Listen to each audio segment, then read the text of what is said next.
Hey everyone, I'm Marcus. I'm Kayla. And we're the Studsons. All right, y'all, so today's video is a little tougher than our last one. Baby, you gonna tell them what we're talking about today? Right, today we're talking about those hard conversations, right? We're coming from the book of Esther with King Xerxes and their story. Baby, you want to run down to kind of what happened?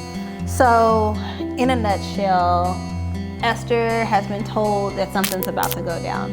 And so she has to go to her king to tell him, kind of go on behalf of her people to plead her plea. Like, this is a really hard discussion to have. She is like the new kid on the block. And so just the nerve to go behind it, because if this does not work out for her, she will be killed.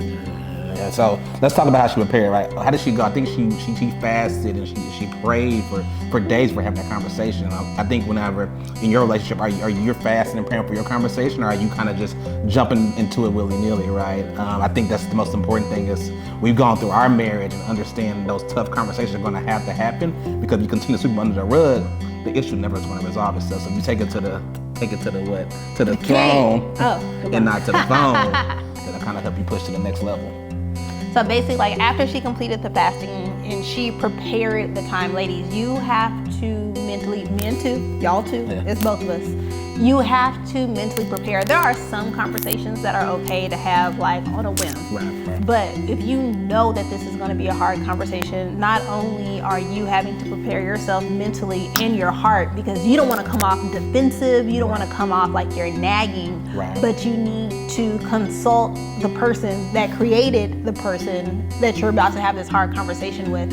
And I think by creating a space, just like Esther did, like she created a banquet for him to come in. He felt relaxed, so it didn't make it so so rigid in her approach. It was kind of more of a laid back experience.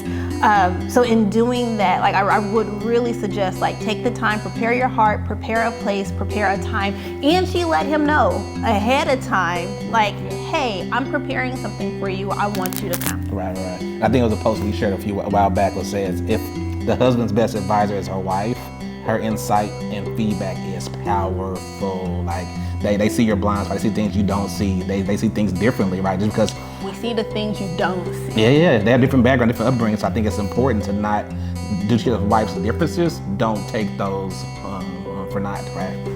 And I will say too, like, ladies, we are the helpmate. At the end of the day, yes, whatever your husband chooses for your household, like, we just gonna have to go in with it. But we are also to be consulted on some things. I've never seen a healthy relationship where the wife isn't consulted, or like her opinion isn't like taken in at some point and considered before the final decision is being made. So with that being said, baby, I think you got some challenges. We want to challenge y'all with a few questions. What difficult conversation topics have you and your spouse been avoiding? What do you need to reveal in order to move deeper level of intimacy? And when you and your spouse face a crisis, what is your typical first response? Do you go to the throne or to the phone? That's a good one. That's a bar. So y'all, that's what we have for you this week. Really sit down, think through those questions. Prepare a space for the hard conversations. Give your spouse a heads up if there is a hard conversation that you want to have. But that's all we got. We'll see y'all next week. Peace.